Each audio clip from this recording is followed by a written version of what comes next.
to the Life Burst podcast.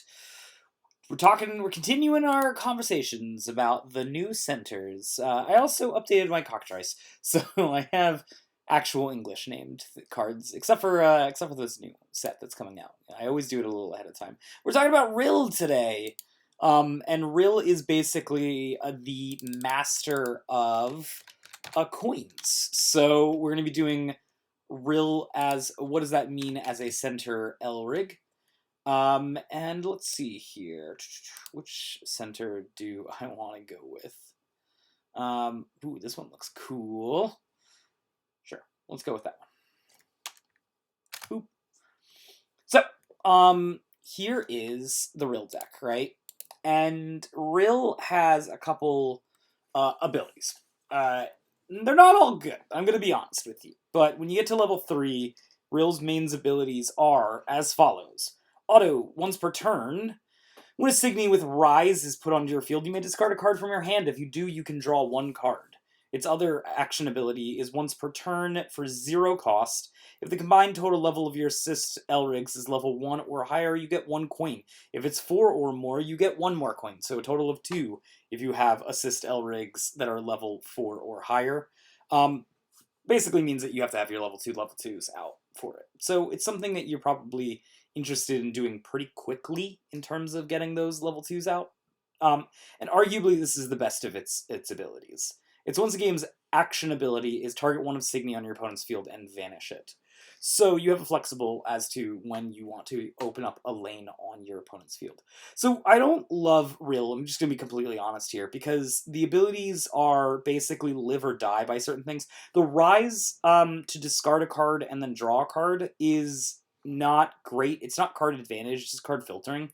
And there's like better ways to get cards, or at least see cards, than that, so I'm not thrilled by it. And the use condition of basically having to force Rise into your decks, which are innately card disadvantage. You're never putting any more than like 2 Rise cards into your deck, 4 Rise cards into your deck, because they sort of fit that flex spot. Unless there's cards that sort of get around the disadvantage of what Rise is basically you have to put it on a card that already exists, so it costs 2 cards in one. There are a few of those. In fact, we're running some in this deck. But it's like until you find rises that can get around that disadvantage very easily, it's not really all that worth it. And the payoff for it's not strong either. Like when I was creating this deck, I kept wanting to stick Rise in there, and I kept being like, it doesn't really get me anything to stick Rises in here. It gets me 1 filter, which is better than nothing, don't get me wrong. But that's not the reason to build the deck. If you're going to build the deck, it's because you want to have coins, right? Rill is one of the only Elrigs that has just like unfettered access to coin gain. With the new coin mechanic, you can only have 5 coins at any point in time in your deck, and you have the ability to get 1 coin right off the bat when this is your center Elrig, and then you can get 4 more when it turns to level 3, so for a total of 5. But after that, you're able to generate, generally speaking, 2 coins per turn, right? Level 3, you can use some of those coins, go up to, let's say you use that 1 coin that you had from Rill, so you're at 4, you get up to 5 using its ability, and then turn 4, 5, 6, whatever, you get 2 more coins, 2 more coins, 2 more coins, 2 more coins. This basically means that everything that costs 3 or 2 coins around thereabouts is free in this deck, and you should be reading those cards with the understanding that they're free. There's some, like for example, there's a red Rise card that lets you get Assassin for 5 coins. That's not so free, because 5 coins is a lot, and the amount of coins that we can reproduce pretty quickly is 2. So we're going to be eating up our reserve of extra coins, so we're never really going to have 5 coins, but we'll have unlimited 2 coins, basically, on our turn. And that's what you're going to build the deck around, right? So the first thing I did when I started building the deck was look for good coin uses, and what I found was Paraluka is a pretty good coin use. It's a level 3 blue Signy that when you use its coin stuff, you make your opponent discard a card from their hand. It's got some okay other effects that actually kind of play nicely with Rils specifically. The fact that when you discard a Signy from your hand during your main phase, once per turn, you can bring that Signy from the trash into the field. I like it because it also plays nicely with Ril's ability of when the Signy with Rise is put into your field, you may discard a card from your hand if you do draw a card. Basically, if you have Pure Luke out and you have a Rise card, and you Rise on something else, you'll discard a card, but that card will then come into play, and then you will draw a card. So it's basically a free draw, which negates the downside of a Rise Signy. This is one of the reasons why I like having Pure Luke. It's tough to put more than 2 of these in your deck, just because you've got so many other cards that you also want to stuff in your deck. And it's this, I struggled with making sure I hit Life Burst with this deck, is the weird thing. Which is strange, because if you notice, I have lots of spells in this deck. The other thing that it does is when a Signy is put into your field from anywhere other than your hand, you can you can freeze a Signy on the opponent's field and it gets negative 2,000. It's less good. I mean, that's fine because we're playing things like Lancelot, right? And Lancelot can come in and kill something negative 5,000, basically kill something 5,000. So this might shrink it so it's easier for you to hit it with a Lancelot, maybe hit it with a Rommel, which is in the deck. But it's okay. The other coin card that I'm really doing is this one. Excuse me. At the beginning of your attack phase, your opponent discards 1 card from their hand is just pretty good when you're in a tempo deck, and that sort of put me in this direction of a tempo deck is really what I wanted to be doing. And then once per turn, I can pay 2 coins if I do draw a card. It replaces itself. That's really it, and that's kind of good in Wixoss, is just having Signy that replaces yourself, especially in a deck that can like red, that can blow its hand pretty quickly. It also has an auto ability, which is if this was put from your deck or your hand into the trash by the opponent's effect, aka it's milled or discarded, you can target one of your opponent's card in their trash and put it on the top of their owner's deck.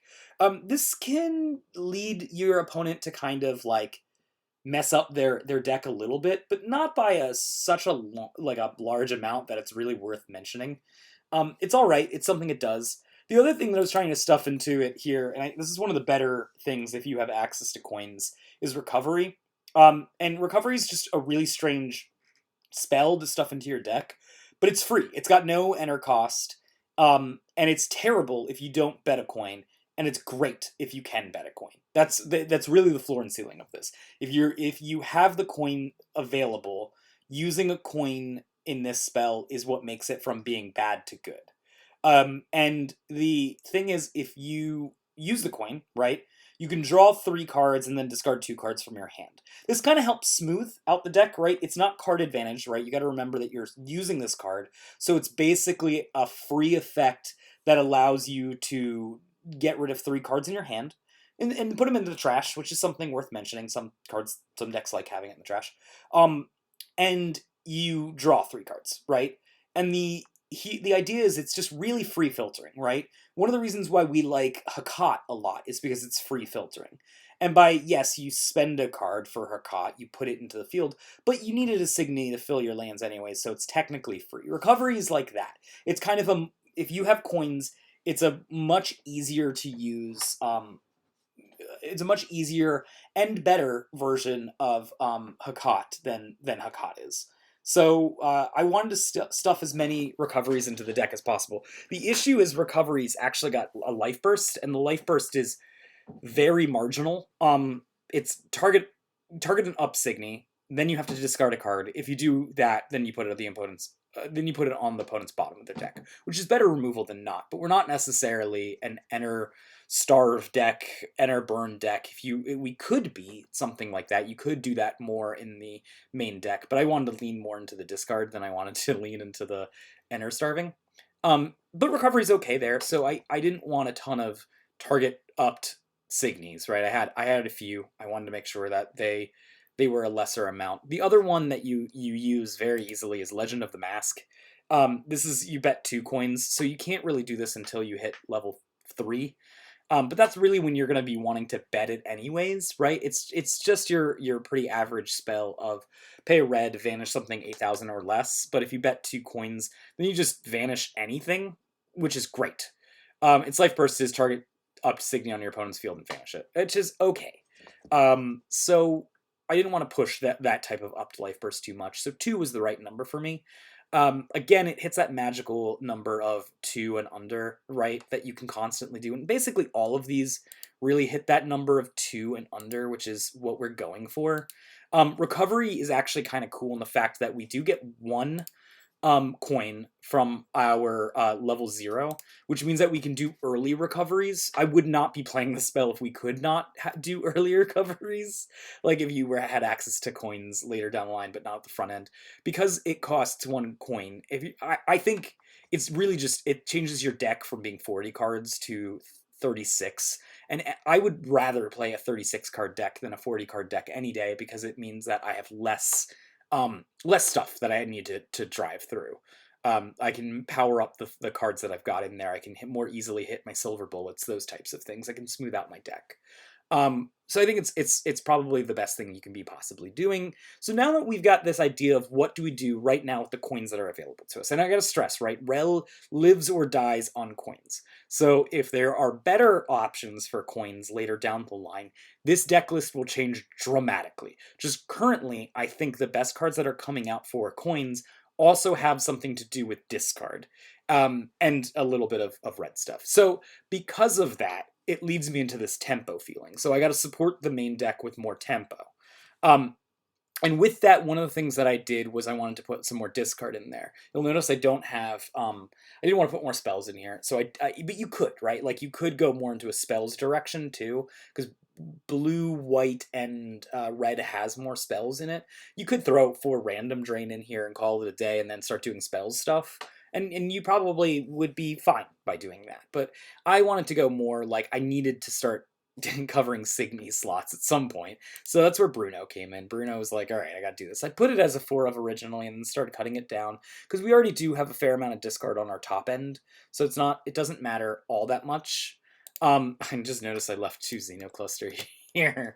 That is not supposed to be. That's supposed to be entwined. Supremacy. Let's just leave that last one on Xenocluster for a second. See me doing it on the live, guys. I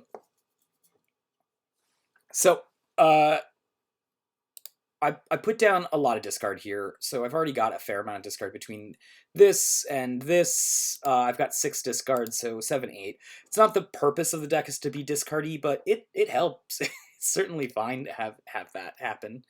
The next thing that I started doing once I realized I put Bruno in, I wanted Lancelot, because, we're playing red, we might as well be getting the most out of Lancelot. We need something with Rise. We don't need something with Rise, but it's fine to do Rise cards with this. And Nobunaga is a good version of that. Nobunaga is always a really good Rise Signy if you are a red deck. We needed more removal, we needed less spells. Double Crush is a fantastic thing to do it. So we put 2 Nobunagas in here. At that point, I started noticing something that I have some amount of Brave here, some more Brave here, and more Brave here. And I thought, okay, so if we're dealing with Rise already, this is something that we can do. It's a Rise Signy, but unlike all the other Rises that currently exist, this doesn't need to have a card on the field in order to Rise. It needs to have a card in your trash to Rise. It needs specifically Braves in your trash. Now, since we're already setting ourselves up with some trash stuff with recovery, it ends up being actually a pretty good fit here is to add Chuchilion to the deck, right? So this rises, which is fine and dandy. It takes Braves off of your trash and puts it into your puts it under this. It takes 2 of them. And then it has the ability of basically, it gives your center Signy plus 3,000 power, which could be nice because that means that it could avoid Machina smashes on your opponent's side of the field. But what it really does is it gives the ability to, if this would be Vanish instead, down this up Signy, and then you can take a card from your enter zone, and this card, and a card underneath it into the trash.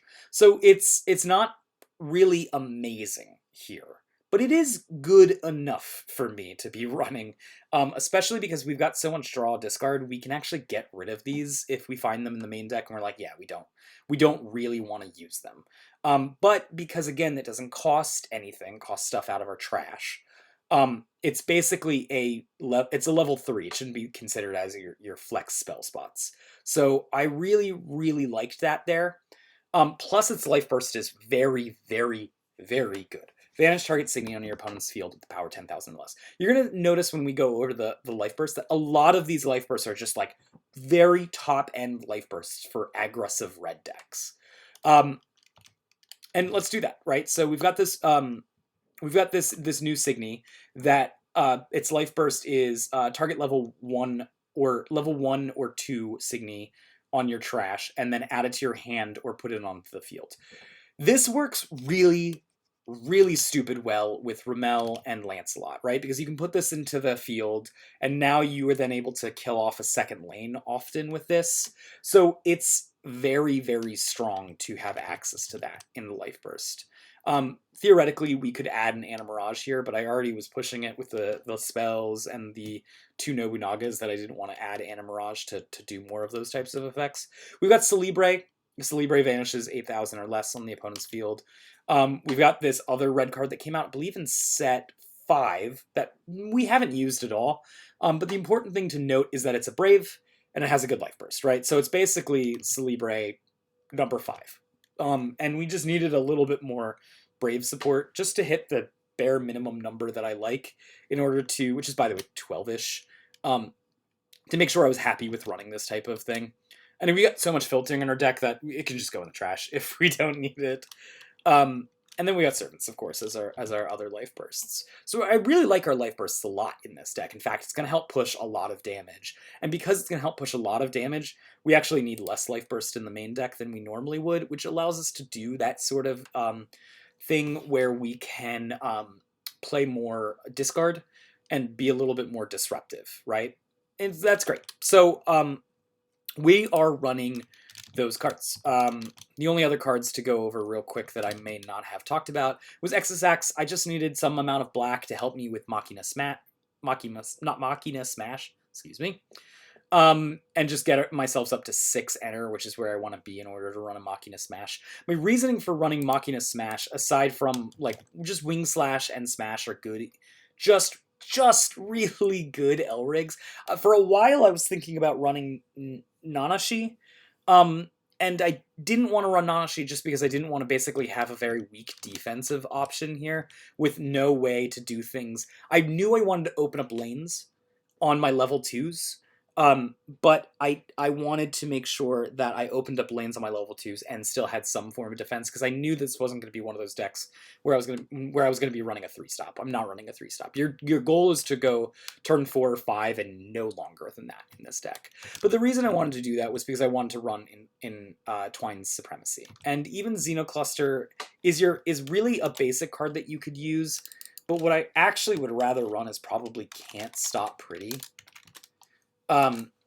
It's one of the new cards here that allows you to exceed, and then you can target one of the Signy on your opponent's field and down it unless your opponent discards 3 cards from their hand. You've got enough discard in this deck that I don't think they'll have the 3 cards in their hand to discard. If you were worried about that and you didn't want to run Can't Stop Pretty, you could do the new red, basically Burning Curiosity, but you can use it on your opponent's turn. It's the same deal. It's Can't Stop Pretties, but I can't remember what it's actually called. I can look it up real quick, I suppose. Boop, boop, boop, boop. And I'm torn as to which is the right one to use here, and I'm happy to be open about that, true honesty.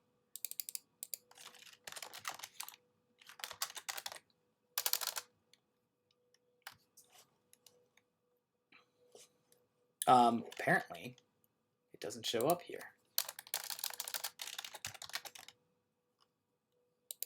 There it is. I think it's called True Honesty in English, but maybe it's not in Japan. Straightforward Honest. It lets you basically target a level 1 on your opponent's field and vanish it during their attack phase, which can save you some damage. I think Can't Stop Pretty, though, is better because it lets you do it on your opponent's turn. And we're already really lacking on how much damage we can prevent on our opponent's turn, right? We've got Smash, we've got Jet Stick, and that's it. So I like Can't Stop Pretty, and I think there's probably enough damage push that we don't need to do anything more than Can't Stop Pretty. And it's not like we're exceeding, right? Especially because we've got the Legend of the Mask. We're not doing uh, Eternal Influence, therefore we have no exceed.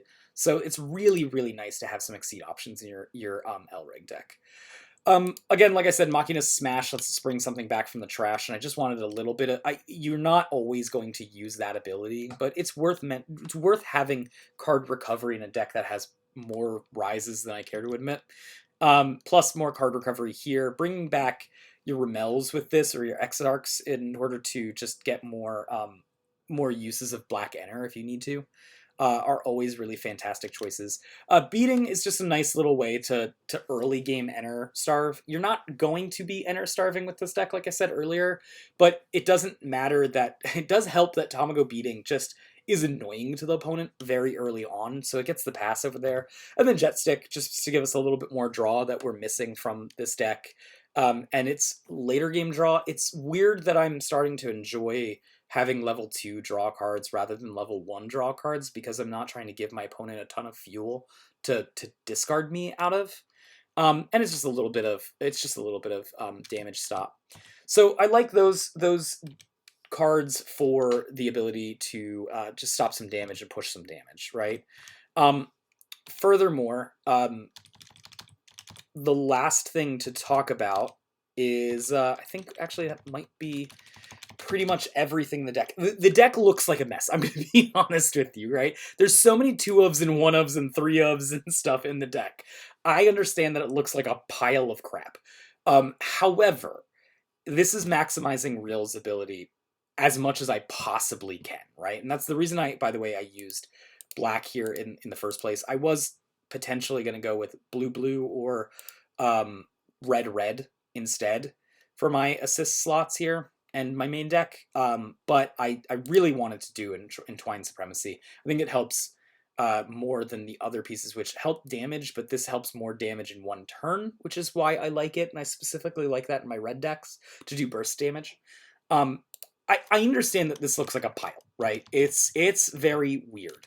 But when you look at these past the 2-ofs, 3-ofs, right, you start seeing more things like this is a discard effect, this is a discard effect, and then this is a discard effect. So I actually have 8 discard effects, right, which is almost 1/4 of my deck, right?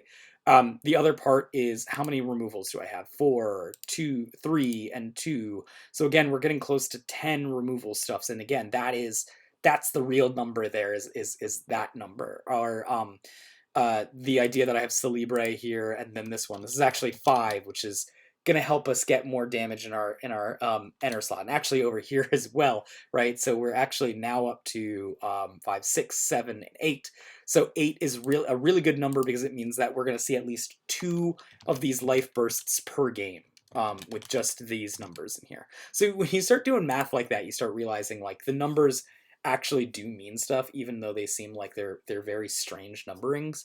And the whole deck does function. I have tested it out a bit. It does function to be weirdly synergistic for itself. Like this discards cards if you have Rise. This freezes things if you discard stuff, and also can bring something back from your trash to the play that you've discarded with your Rise thing, that which negates Rise's natural weirdness. This has a bunch of ways to bring things back from the trash, and this is ways to get stuff into the trash very early while still fixing your hand and your deck. So it's strange that everything looks like a pile of junk put together. But I promise, and like you have the right amount of coins to pay for everything. I promise you that this deck is weirdly efficient. Is it the best deck in the format? I don't think so. I think you're probably better off just still running either Yazuki or still No Limit Enterburn, or running X and being like a more of a recursive package. But if you want to play a weird red deck that is a little bit more mid-rangey and a little bit weirder because it's running coins, I think this is probably the best version of the deck that you can possibly play. Now, again, all that it takes is the next set to come out to bring different coins cards, and I haven't really super looked into what Rill would go direction-wise, but it would change the direction of Rill. Whatever, Rill lives or dies on coins, and the more coins that get added into this card pool, the better it is for Rill. Let me know what you guys think. Was there any coin cards that you thought should have been in the deck that I just skipped? Anything else? Did consider, for example, like the level 2s that basically have really good removal when you hit them as a life burst. But when I got to this point already, I was like, I'm already pretty stacked with various removal stuff. Like, I needed more level 1s, and that's why the Celebre is here. But it's theoretically open up to more interpretation. Let me know what you guys think.